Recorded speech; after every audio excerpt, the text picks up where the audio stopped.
जर 6 जून पर्यंत ह्याच्यावर जर काय निकाल लागला नाही या 5 गोष्टीवर, आमची आंदोलनाची भूमिका त्या रायगडवरच होणार.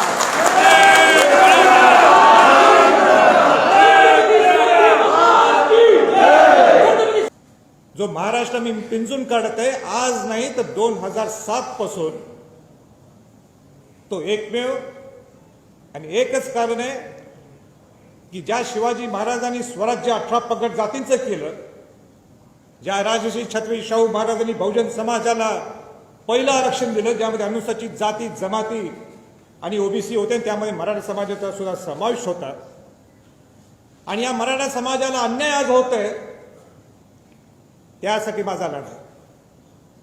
मला सांगायचंय की 1917ला राजश्री छत्रपती शाहू महाराज खामगावला गेले होते, विदर्भमध्ये मराठा शिक्षण परिषद होती त्यावेळी, केव्हा 1917ला. आणि शाहू महाराज त्या भाषणात काय बोलले त्याच्यावर मी बोलत नाही, पण एकच लाईन शाहू महाराज म्हटले की मी मराठ्यांचं नेतृत्व करत नाहीये, मी शेतकरी म्हणून आलोय, मी शिपाई गडी म्हणून आलोय, आणि म्हणून या मराठा समाजाचं आज मी नेतृत्व करण्यासाठी तो उभा नाहीये, त्यांच्या वतीनं मी त्यांचा शिपाई आहे, आणि शिपाई गडी म्हणून मी आज इथं तुमच्या समोर आलो. मला स्पष्ट सगळ्या बंधू भगिनींना सांगायचं आहे, मराठा समाजातल्या लोकांना, की जस्टिस गायकवाडांचा अहवाल हा अवैध ठरलाय, आपला कायदा हा रद्द झालाय, आपण एसीबीसी मध्ये मोडत नाहीत, आता आपण सामाजिक मागास राहिलो नाहीये, हे स्पष्टत्व आपल्याला समजायला पाहिजे. सर्वोच्च न्यायालयाने आपल्याला फॉरवर्ड क्लास, डॉमिनेटिंग क्लास असं संबोधलं गेलं.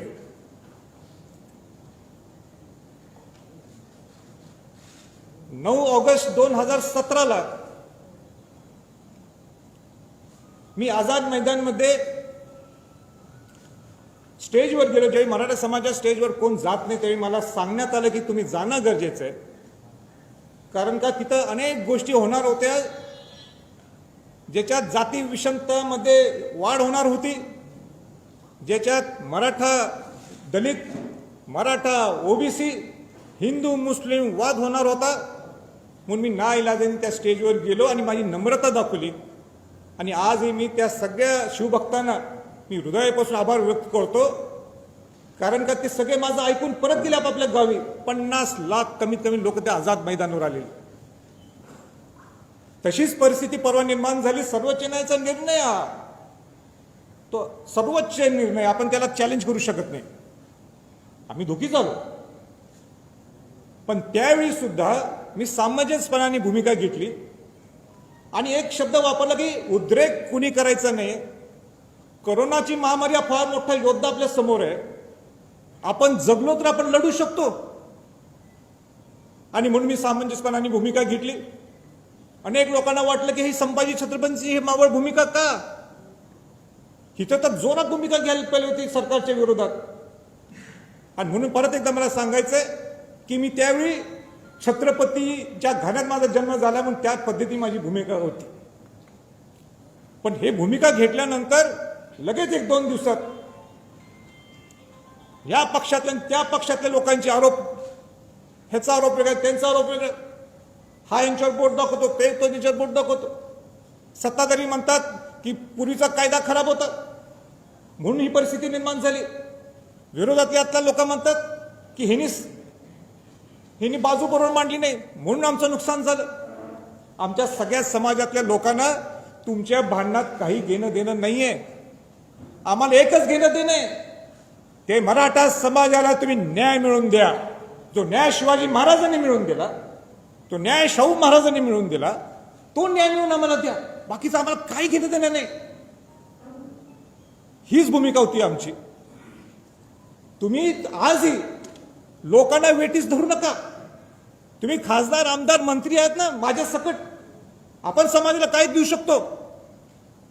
समाजाला वेटीस धरू नका. त्यांनी दाखवले त्यांच्या भावना आहेत 58 मोर्चेमध्ये. आणि कशा लोकांना आणतात रस्त्यावर? ह्यांचा हाल करायचा हे सगळ्या समन्वयकांचा? मी तयार आहे, मी स्वतःला हाल करून गेला. आणि बाकी या लोकांना काय हाल? खासदार आमदारांची जबाबदारी आहे. आणि म्हणून त्या दिवशी मी नाशिकमध्ये, जी माझी भूमिका नाहीये, माझा मूळ स्वभाव नाहीये, मी आक्रमक होतो. अनेक लोकांना आवडलं, अनेक लोकांना म्हटलं हे काय असं चाललंय यांचं? आक्रमक हे मी माझ्यासाठी नव्हतो. मी अस्वस्थ झालो. हे सरकार आणि सरकारच्या बाहेर मधले लोक, विरोधातले लोक हे असे कसे वागायला लागलेत? समाजाला न्याय द्या, पर्याय द्या, ही माझी भूमिका होती. आणि म्हणून पूर्ण मी समाजातल्या सगळ्या लोकांनी ठरवलं की राजे, मला म्हटले तुम्ही महाराष्ट्राचा दौरा करा, समजून घ्या. तिथं आम्ही गाडी अभ्यासकांना भेटलो, इतिहास आपल्या कायदे तज्ज्ञांना भेटलो. पूर्ण महाराष्ट्रात दौरा 3-4 दिवसात जेवढं होईल अजून मी करणार आहे. उद्या प्रकाश आंबेडकरांना सुद्धा भेटणार आहे. अनेक लोकांच्या सगळ्यांना भेटीगाठी सुरू केल्या, भावना समजून घेतल्या. इतके दुःखी आहेत या प्रसंगी, इतके दुःखी आहेत समाजातले लोक, अस्वस्थ आहेत. वेळ प्रसंगी कायदा सुद्धा हातात घेतील अशी परिस्थिती आहे. आज माझ्यामुळे हे सगळे शांत आहेत. मग मी त्यांना अशांतपूर त्यांना सांगू, चला उतरा रस्त्यावर. ही भूमिका घ्यायची का? मी आम्हाला सुद्धा आक्रमक होते येते ना आक्रमक करायला. पण ही वेळ आहे का? किती वर्ष, किती वर्ष आपण त्यांना लोकांना त्याचं यूज करायचं? मला सांगा, हे जे मोठे 30% जे श्रीमंत वर्ग आहेत समाजातले महाराष्ट्रामध्ये, ते येतात का रस्त्यावर? कोण नाही. हे 70%च गरीब माणूस येतो. ह्याच्या पुढे नाही चालणार आणि चालून देणार नाही. आम्ही कोणच चालून देणार नाही. म्हणून पर्याय काय ते द्यायला पाहिजे. आणि मी आपल्याला सांगतो, मी म्हटलं होतं त्यावेळी, मी म्हणजे जे सगळे कायदे तज्ञ असतील, आमच्या ते जे हुशार लोक असतील, या सगळ्यांनी 3 पर्याय काढलेले आहेत. पण आमच्याकडं काय अशी काही यंत्रणा नाही आहे की फार कायदे तज्ञ आमच्याकडे. जेवढं शक्य आम्ही ते केलेलं आहे. आता मुख्यमंत्र्यांची माझी ती चर्चा झालीच. तिथं अटॉर्नी जनरल कुंभकोणीशी बोललो, अशोकराज चव्हाण होते, सगळ्यांना सांगले हे 3 पर्याय. देवेंद्रजींना सकाळी बोललो पर्याय, त्यांना सुद्धा सांगले 3 पर्याय. आता कोण नाही म्हणतात मी बघतो. आणि त्यांनी मान्य केले. ते बंधूंना तुम्हाला मुद्दाम सांगायचं, मी मगाशी प्रेसला सांगितले, सगळ्यांनी ते पर्याय मान्य केले. सत्तेतल्या लोकांनी सुद्धा आणि जे विरोधी पक्षातले सुद्धा. बघा, मार्क माय वर्ड्स, जे मी सांगितलेत पर्याय ते त्यांनी मान्य केले. आणि त्याच्यानंतर काही बदलले तर जबाबदार तेच असतील. तर मी पर्याय वाचून दाखवतो. तसं मी ऑफेंडच बोलतो, पण शक्यतो वाचून दाखवतो. त्यांनी जस्टिस भोसलेंची समिती स्थापन केलेली आहे. 31 तारीख डेडलाईन त्यांनी दिलेली आहे. कारण का 4 तारखेला जर त्यांना रिव्ह्यू पिटिशन फाईल करायचं असेल तर 4 तारीख आहे. पण कोविडच्यामुळं ती तारीख पुढे गेलेली आहे. म्हणून मी त्यांना सांगितलं की गडबड करू नका. जे काही तुमचा रिपोर्ट आहे तर फुल प्रूफ, उद्या परत म्हणाल नको की हे राहिलं ते राहिलं. नेहमी मी सूचना देतोय, नेहमी सारखी कारणं त्यांना सांगतो, बाबा हे दुरुस्त करा. पण नाही ऐकलं. त्यावेळी आता मला कोणाची चुका काढायची नाही. आपला पर्याय काय त्याच्यावर आपण लक्ष केंद्रित करायचं. तर पहिला पर्याय हा म्हणजे तुम्ही रिव्ह्यू पिटिशन फाईल करायला पाहिजे. ती रिव्ह्यू पिटिशन फाईल करताना मी सांगितलं ती उगाच लोकांना दाखवण्यासाठी नको, फॉर्मॅलिटी म्हणून. फुल प्रूफ आम्हाला पाहिलं. रिव्ह्यू पिटिशन हा पहिला पर्याय राज्य सरकारचा आहे. हे राज्य सरकारचा पर्याय. दुसरा पर्याय, जर का रिव्ह्यू पिटिशन आपण धरू, जर ते टिकलं नाही तर आपल्याला दुसरा पर्याय आहे हा क्युरेटिव्ह पिटिशन. जो अवघड आहे, अपवादात्मक परिस्थिती ते करावं लागतो, तो लास्ट हे आहे, शेवटचा तो असतो जो राज्य सरकार करू शकते. पण तिथं सुद्धा तयारी असल्याशिवाय तुम्ही पुढे जाऊ शकणार नाही. राज्याकडे हे 2च पर्याय ह्या मिनिटाला. चौथा एक पर्याय आहे त्यांचा, किंबहुना तिसरा मी नंतर येतो. पण हे 2 पर्याय त्यांच्या हातातले. रिव्ह्यू पिटिशन ते नाही टिकलं तर क्युरेटिव्ह पिटिशन. आता जो सेंट्रल गव्हर्नमेंटकडं आपण हा विषय जाऊ शकतो, म्हणजे मी जे मनापासून म्हणायला लागले किंवा या 2-1 महिन्यात म्हणायला लागले, ही जबाबदारी राज्याची आणि केंद्राची आहे, दोघांची आहे. माझं तुझं करून काय उपयोग नाही आहे. आपल्याला इथं नवरा बायको म्हणूनच राहायचंय. जो सरकारमध्ये आहे तो आणि जो सरकारमध्ये नाही तो, आपल्याला एकत्रच राहायचंय, एका कुटुंबातच राहायचंय. जर मराठा समाजाला द्यायचं असेल, तुम्हाला एका कुटुंबासारखं वागावं लागणार, आवडो की न आवडो. आणि याच्यासाठी मी आहे, त्यासाठी मी आहे. किंवा ती छत्रपती घराण्याचा वेटो वापरू. तर वेटो म्हणजे काय पूर्वीसारखा वेटो नाही आहे. आता वेटो म्हणजे काय गोड बोलून सगळ्यांनी एकत्र आणणे, हा वेटो आहे. तर तिसरा पर्याय काय आहे की 342A आर्टिकलच्या 342A च्या माध्यमातून तुम्हाला आपलं प्रपोजल हे सेंटरकडे देऊ शकता. ते कसं देऊ शकता? राज्यपालांच्या माध्यमातून. आता राज्यपालांना हे भेटले, पण राज्यपालांना नुसतं भेटून काही उपयोग नाहीये, पत्र देऊन उपयोग नाहीये. राज्यपालांना ज्यावेळी तुम्हाला भेटायचं आहे तर तुम्हाला पूर्ण डाटा हा उभा करावा लागणार. परत त्याला 5-6 महिने लागतील कमीत कमी. जस्टिस गायकवाड अहवालामध्ये काय त्रुटी असतील त्या त्रुटीवर अभ्यास करावा लागेल. वेळ पडलीच तर मला वाटते, मला ते टेक्निकली चुकत असेल, मी तिथं आयोग उभा करायला लागेल. आयोग आहेच वाटते, पण ते जे असेल ते. आणि तुम्हाला मग त्याच्या माध्यमातून राज्यपालच्या माध्यमातून ते राष्ट्रपतींकडे जाणार. राष्ट्रपतींना योग्य वाटलं तर केंद्रीय मागासवर्गीय आयोगाकडे देतील. केंद्रीय मागासवर्गीयांना आयोग योग्य वाटलं तर पार्लमेंटला ते सेंट्रल लिस्टमध्ये ते वाढवण्यासाठी तो विषय जाईल. हा 342A आहे. आता मी काय कुठलं ते कागद काढलं असं नाही. जो काही कागद आहे, जे काय ते ह्या सगळ्या घटनेत आहे, आपल्याला करून दिलेलं ते सगळं, आणि त्याच्याप्रमाणे मी बोलतो. विरोधी पक्षनेते कायदे तज्ज्ञ आहेत ते स्वतः, ते सुद्धा नाकारू शकत नाहीत. म्हणून मी मगाशी म्हटलं की केंद्र सगळे आम्ही खासदार असो किंवा आणि कोण हे हात झटकू शकत नाही, राज्यातले लोक हात झटकू शकत नाही. आता सगळ्यात महत्वाचा जो मुद्दा आहे, अनेक लोकांची इच्छा आहे की मी क्लिअर करून टाकतो की ओबीसी मध्ये आपण जाऊ. आता ओबीसी मध्ये जायचं असेल, सगळ्यांना आपापलं स्वातंत्र्य आहे, आपापलं मत मांडण्यासाठी स्वातंत्र्य आहे.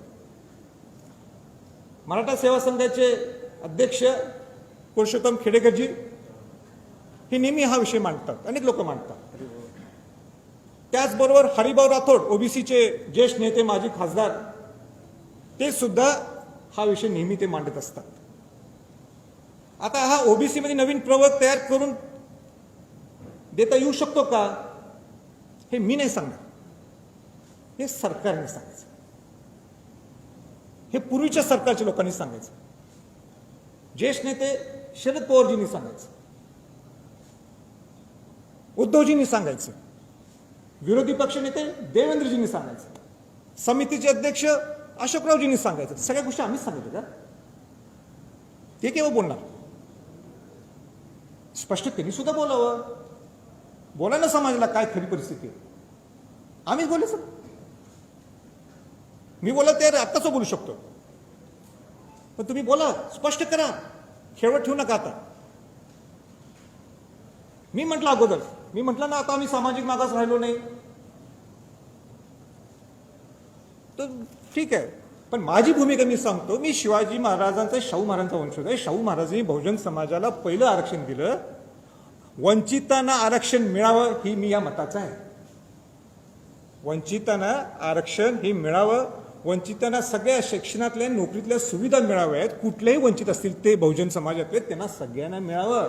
गोडी गुलाबीने राहायला पाहिजे हा बहुजन समाज, हे माझं मत आहे. बाकीचं त्यांचं ते बघते.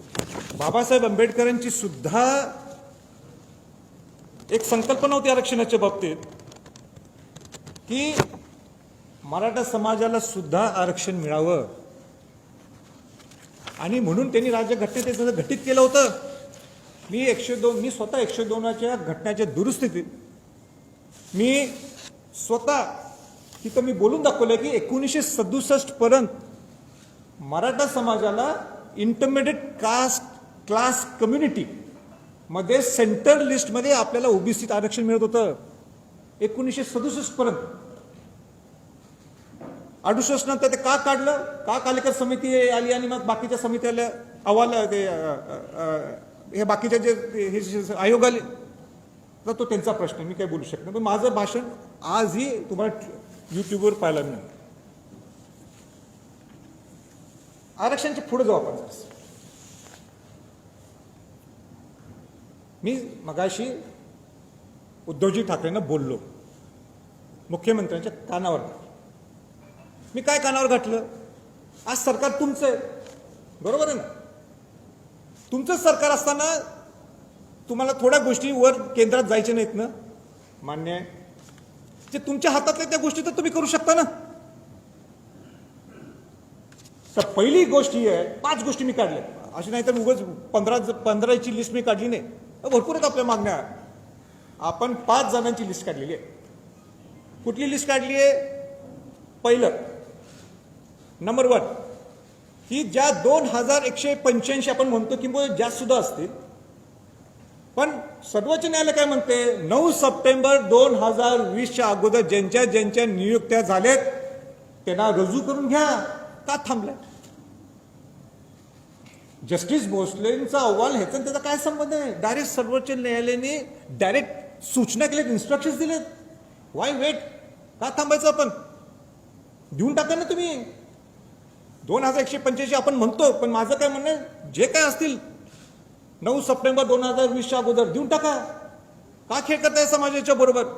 हो बिचारे लोक, म्हणजे आता काय सांगू मी, या दौऱ्यात मी बघितलं लोक नुसतं असे रडत होते. एक तर म्हटलं मी एमफिल झालोय आणि मी आता आंब्याचा व्यवसाय करायला, आंब्याचा व्यवसाय म्हणजे ते हातगाडी घेऊन. कशाला डॉक्टरेट करायची? संपतील ना, आयुष्य संपायला लागले त्या लोकांचं. न्याय द्या या गरीब मराठ्यांच्यावर. दुसरा महत्वाचा मुद्दा, आणि तो माझा हृदयातला आहे आणि सगळ्या ह्या समाजाच्या हृदयातला आहे, तो म्हणजे सारथी. शाहू महाराजांच्या नावाने उभा केलेली सारथी संस्था आहे. काय अवस्था करून टाकली त्याची? म्हणजे तुम्ही जर सारथी जर इम्प्लिमेंट केली चांगल्या पद्धतीने, स्वायत्ता देऊन, वेळ प्रसंगी मी तुम्हाला सांगतो आरक्षणापेक्षा भारी पडत ती. बघा माझं मोठं स्टेटमेंट आहे, आरक्षण आपल्या हक्काचं आहे. आरक्षणापेक्षाही जास्त उपयोगी तुम्हाला सारथी पडेल. तुम्ही ग्रामीण भागातल्या लोकांना घडवणार आहे त्या सारथीच्या माध्यमातून. उपमुख्यमंत्री म्हटले जागा दिली आम्ही, द्यायलाच पाहिजे ना तुम्ही जागा. नुसतं जागा देऊन होणार नाहीये. आणि स्वायत्ता म्हणजे नुसतं 9 माणसं ठेवलेत नाही, ज्याला त्या सारथी ज्याला समाजातलं काही समजते, जो ग्राउंड लेवलचं काम करतो, जिने आपलं आयुष्य समाजासाठी दिले, त्यांना त्या समितीत घ्या. अधिकारी घेतलेत सगळे IAS अधिकारी, थोडे रिटायर्ड आहेत. काय करणार त्याला? काय घेणे देणे समाजाशी? समाजासाठी तुम्ही काढले ना, मग द्या समाजाची माणसं घ्या ना, 2-3 चांगले माणसं. तुम्ही पत्रकार मला उद्या म्हणा तुम्ही हा विषय घालायला, बहुतेक तुम्हाला अध्यक्षपदाची इच्छा आहे. अजिबात नकोय बाबा मला. चांगले लोक घ्या. हा माझा आहे. सारथीसाठी कमीत कमी 1000 कोटी रुपये तुम्ही द्यायला पाहिजे. 1000 कोटी बनणार आता कोविडच्या माध्यमातून. कुठं आणायचे पैसे? मान्य आहे, पण तुम्ही सँक्शन करा ना. आम्ही प्लॅन करतो 1000 कोटीत आम्ही स्टेज 1, 2, 3, 4 या वर्षात करू. 2 वर्षात 1000 कोटी द्या. मग पुढच्या 3ऱ्या वर्षी परत 1000 कोटी द्या. त्याचा आम्ही चांगला प्लॅन करू, मास्टर प्लॅन करू ना. तुम्ही आत्ताच 50 कोटी रुपये दिले, त्या 50 कोटीत काय प्लॅनिंग करायचं? म्हणजे आम्ही काय विजन ठेवायचं? खेळ करू नका. द्यायचं ना मनापासून, नाही तर बंदच करून टाका. शाहू महाराजांचं नाव देऊ नका. कशाला शाहू महाराजांचं नाव ठेवायचं? बघ कशाला मला त्या कार्यक्रमाला अध्यक्ष म्हणून बोलवायचं? मग त्यावेळी ते सरकार असेल.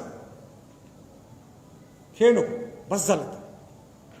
तिसरा महत्वाचा मुद्दा आहे अण्णासाहेब महामंडळ. अण्णासाहेब महामंडळ ज्याच्यातनं गरीब मराठ्यांना तुम्ही उद्योग उभा करून देऊ शकता. आज तुम्ही लिमिट दिले 10 लाख. काय होणार आहे 10 लाखात? त्यांचं 25 लाख करा. बरं, काय ती मार्ग काढायला पाहिजे.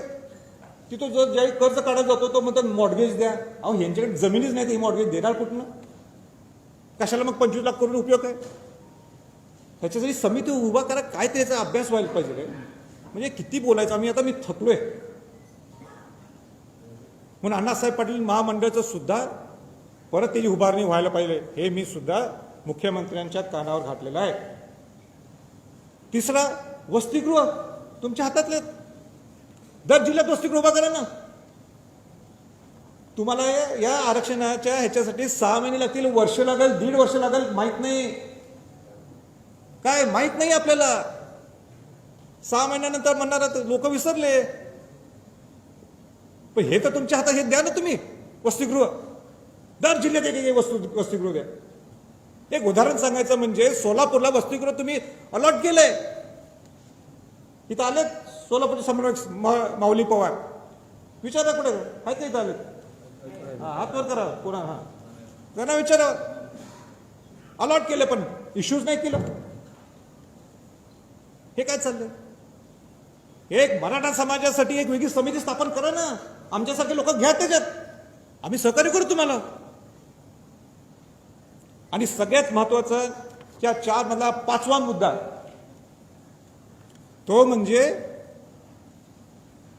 मला सांगा, एक 30% आमच्या श्रीमंत लोक सोडून द्या, 70% गरीब मराठा समाज आहे का नाही?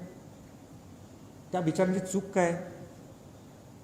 त्या बहुजन समाजातल्या लोकांना इतर तुम्ही सवलती देता, ओबीसी समाज लोकांना सवलती देता का नाही? सवलती का? ते गरीब आहेत, ते वंचित आहेत, त्यांना द्यायला पाहिजे आपण. मी त्याच्या फॉर आहे, मी शाहूंचा वंश द्यायलाच लागणार, मी त्यांच्यावर अन्याय होऊन देणार नाही. पण मराठा समाज सुद्धा या बहुजनाचा एक घटक आहे. ज्या ओबीसी प्रमाणे ज्या ओबीसीच्या लोकांना सवलती मिळतात त्या मराठा समाजातल्या लोकांना सुद्धा शिक्षणाच्या सवलती द्या ना तुम्ही. किती सोप्या त्या गोष्टी, काय अवघड आहे? 4-5 गोष्टी सांगितल्या, 15-20 सांगितले नाहीत मी. म्हणून मी आज स्पष्ट सांगायचंय मुख्यमंत्री महोदयांना, 6 जून हा राज्याभिषेक सोहळा आहे. काय असतं राज्याभिषेक सोहळ्याला? काय झालं? शिवाजी महाराज हे छत्रपती झाले. शिवाजी महाराज काय झाले? छत्रपती झाले. शिवाजी महाराजांचा राज्याभिषेक 6 जूनला झाला. शिवाजी महाराजांनी शपथ घेतली, माझं स्वराज्य हे सुराज्य व्हावं.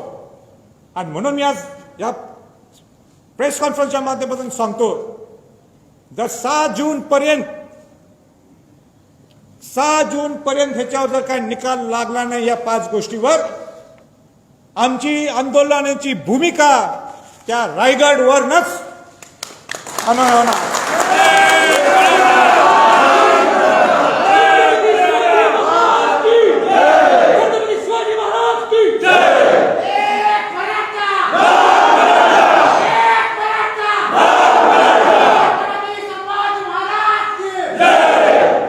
शिवाजी महाराज इथं असले असते, राज्याभिषेक सोहळा असला असता, राजसदनवर शिवाजी महाराज असले असते या मिनिटाला, तर शिवाजी महाराजांनी आपल्या मावळ्यांना असं टाकलं असतं का? म्हणून या 6 जूनच्या अगोदर जर तुम्ही आम्हाला बोलवलं नाही आणि तुम्हाला कॉन्क्रीट पद्धतीने तुम्ही आम्हाला सांगितलं ना आम्हाला हे करायचंय, तर मी सुद्धा सांगतो आम्ही कोविड मग नंतर बघणार नाही. मी स्वतः 5 मेला मी मोठा 5 जूनला नाही 5 मेला त्यावेळी हा निकाल लागला, मी सगळ्यांना शांत ठेवलं. नाही तर महाराष्ट्र पेटला असता परत. या सगळ्यांचे मला फोन आले होते, काय करायचं राजे सांगा, ठोक करूया. मी म्हटलं अजिबात नाही, सगळ्यांना शांत केलं. आम्ही किती शांत बसायचो. म्हणून माझं परत एकदा सांगायचं मुख्यमंत्र्यांना, या तुम्ही गोष्टीचं लवकरच्या लवकर याला मार्ग लावा, नाहीतर मग कोविड असला काय असला आम्ही काही मागं पुढे बघणार नाही. संभाजी छत्रपती इन लीड असणार पुढं, आम्ही सगळेजण असू तिथं, माघार नाही. मी आजही सांगतो, आम्हाला समाजाला वेटीस धरायचं नाहीये. आम्हाला समाजाच्या लोकांना घेऊन रस्त्यावर उतरायचं नाहीये. उतरणार सुद्धा 6 तारखेला तर समाजातल्या लोकांना घेऊन नाही, या सगळ्या आमदार खासदारांना घेऊन उतरणार. कोणी नाही उतरायचं. मी सुद्धा उतरणार, माझी सुद्धा जबाबदारी आहे, माझं सुद्धा कर्तव्य आहे. घेतोय ना मी, लोक राज्यसभेतनं पगार घेतोय ना मी, लोकांचा प्रतिनिधी आहे मी, माझी जबाबदारी आहे ती.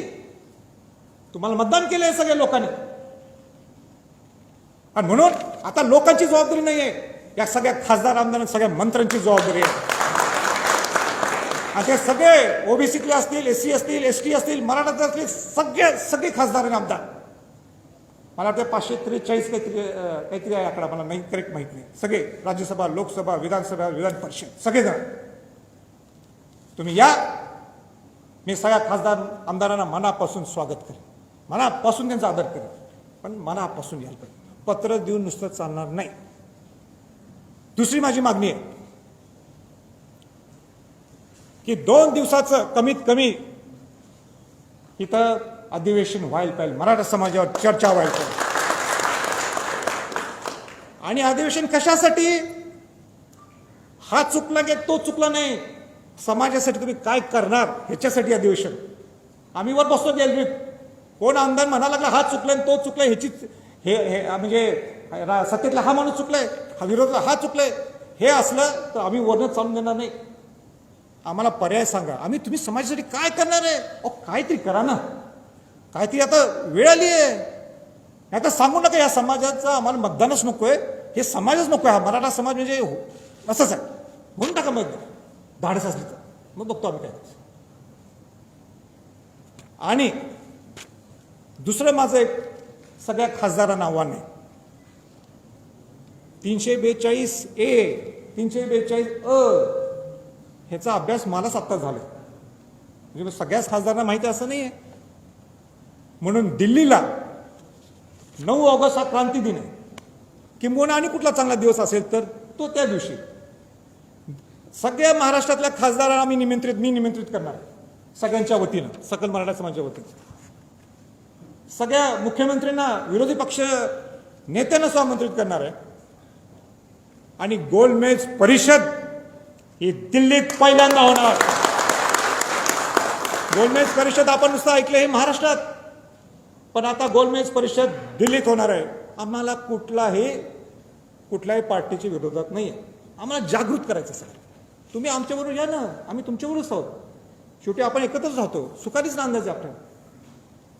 पण आम्हाला मराठा समाजात तुच्छ लिखू नका, नुसतं पत्र देऊन होणार नाही. आता वेळ आली आहे प्लॅन ऑफ ऍक्शन व्हायला पाहिजे. हा व्हिडिओ आपल्याला कसा वाटला ते व्हिडिओच्या खालील कमेंट बॉक्समध्ये नक्की कळवा. फॉर द पीपलच्या यूट्यूब चॅनलला सबस्क्राईब करा. त्याचबरोबर नवीन व्हिडिओ पाहण्यासाठी बेल आयकॉनवर प्रेस करा. फॉर द पीपलच्या फेसबुक पेजला लाईक आणि फॉलो करायला विसरू नका.